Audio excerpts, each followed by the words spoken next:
Hello and welcome for the love of food. Today we are going to be working outdoors. And why is that? Well, it's a beautiful August day, close to the end of August here where I live in the South. And tonight we're going to an al fresco cooking class outdoors. And I was really inspired by the idea of why not be out here? Why not cook outside? So we're going to be blogging about that class tonight and letting you know what we did. We'll have lots of pictures, maybe some video available for those of you who are enjoying these videos. And we'll tell you all about what we're having tonight. But for today, what we're working on outdoors is going to be these wonderful green tomatoes. And we're not going to fry them like everybody else does that lives in the South.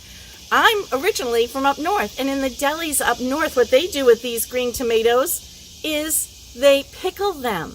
And so you all know I'm a big fan of making pickles. We're going to make fridge pickle styled green tomatoes. We'll be right back to show you how this is done. Welcome back for the love of food. The first thing that we've got to do, well, we washed these tomatoes, right? So we brought them upstairs, we washed them in the sink, we dried them off, and now we need to slice them up. So how should you slice them? That's going to be the first thing that you're going to ask me. Well, for this style tomato, I'm going to slice them just like you would if you were going to put this in a salad. Straight down. Remember, flat as your friend. Borrowed that from my friend Anna. And is a wonderful chef. And I'm going to go ahead and just slice these straight down.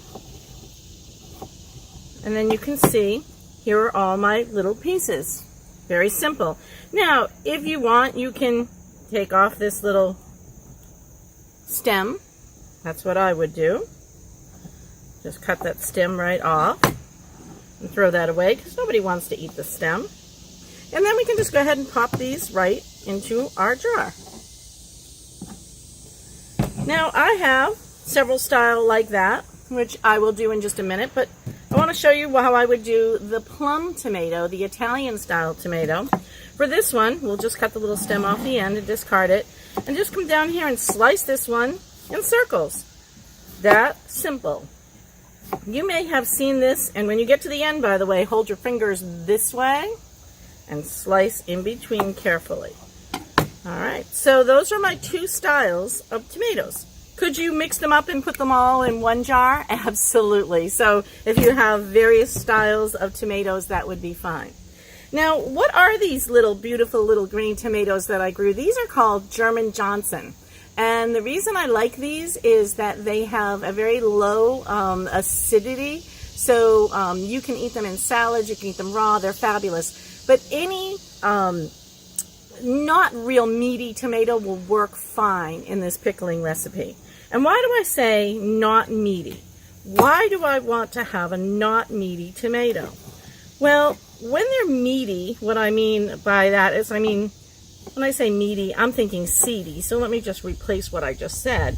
You don't want a tomato with a ton of seeds. A little bit of seed is fine, but you don't want a ton of seeds because that might make it mushy. So I'm going to go ahead and I'm just going to keep putting these in my jar. I'll try and work a little bit faster here. And for those of you who watch our fast videos, you know that I'll speed this all up so that you don't have to be bored and watch me cut all my tomatoes. I'm not the fastest person in the world.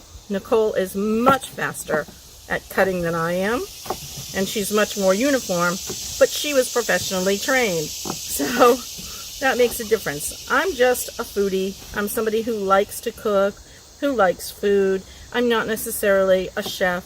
I don't do this professionally other than making these wonderful videos for you people, which I have a lot of fun doing because I really like to teach and train. In a former life, I was a trainer for software. That was fun. I also do a few other things that I really love. But making these videos is one of those fun little pastimes for me that certainly I hope benefits you. Alright, so we're going to finish these off, and then we're on to our other style of tomato. because I don't think I have any more shaped like that. All right, so what I want to do with this jar of tomatoes is now I want to bring in lots of garlic, right? We need to have lots of this garlic. And so what I'm going to do is I'm just going to break this off. Sometimes it helps to get your knife in there. There we go. Now, you're going to find out that there are many ways to cut garlic. What I like to do, and I find is easy, is I cut off both the ends. This seems to be my go-to style. I just come down here and trim my ends. And then you're thinking, yes, but that still has all of that skin on the garlic. Well, the way that I get the skin off is I like to take the garlic in my hands and roll it back and forth. Just keep rolling it around in my hands. And then the skin falls off. See how the skin is kind of here? I don't know if you can see this, my lighting. And then I just peel what isn't coming off, give it a little assistance. And you can just keep rolling. So, I'll tell you a funny story. I went to a cooking class that was being done by my friend Anna. And when I walked in, she came over and she was like, oh, and she put her hands on my face. You know, often like, you know, certain cultures do. And she's like, oh, it's so nice to see you. And I said, oh, you smell good. You smell like garlic.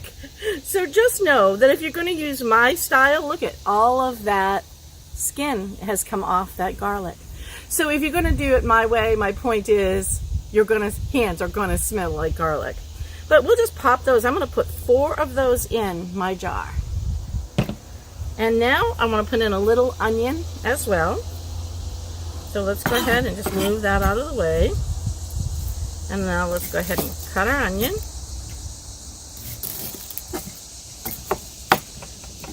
And again, Nicole has a different technique.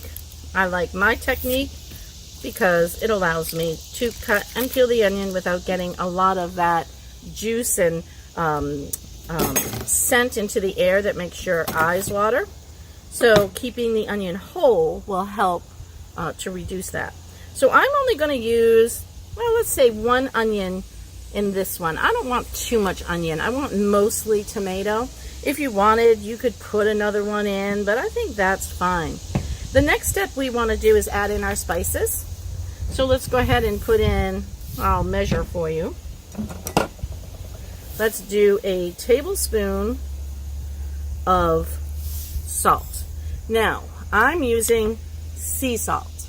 You could also use kosher salt, but what you can't use is table salt.